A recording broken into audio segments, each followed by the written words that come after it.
ગામે સ્વામિનારાયણ મંદિરનો 107મો પાટોત્સવ રંગેચંગે ઉજવાયો। ભક્તો મોટી સંખ્યામાં ઉપસ્થિત રહ્યા। માંડલ તાલુકાના ટ્રેન્ટ ગામના શ્રી સ્વામિનારાયણ મંદિર ખાતે 107મા પાટોત્સવની રંગેચંગે ઉજવણી કરવામાં આવી હતી। આ પ્રસંગે જેતપુર ધામથી મહંત સ્વામી આત્મપ્રકાશદાસજી સહિતના સંતો ઉપસ્થિત રહ્યા હતા। સવારે યજ્ઞ, મહાઆરતી, અન્નકૂટ તથા મહાપ્રસાદનું આયોજન કરવામાં આવ્યું હતું। ત્યારબાદ સંતોના સમયમાં રાસલીલા સહિતના અનેક ધાર્મિક કાર્યક્રમો યોજાયા।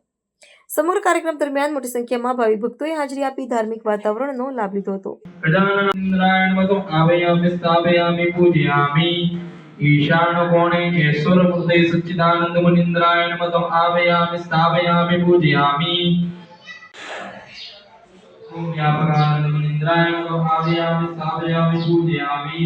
ओम स्वरूपानंद मुनीन्द्रायण मतम आवेयामि। गुरु श्री कृष्ण केशवदासजीए બંધાવેલ છે અને આજે 107 વર્ષને પૂર્ણ થાય છે અને 107મો આજે વાર્ષિક પાટોત્સવ છે। એ નિમિત્તે આજે સવારમાં મહાપૂજાનું આયોજન કરેલ છે। મહાપૂજા બાદ ઠાકોરજીનો અભિષેક થશે। ઠાકોરજીના અભિષેક બાદ અન્નકૂટ થશે। અન્નકૂટ બાદ આરતી થશે અને સંતો પધારશે। ત્યારબાદ સભા થશે અને બધા હરિભક્તોને પ્રસાદ લઈને પછી છૂટું પડવાનું।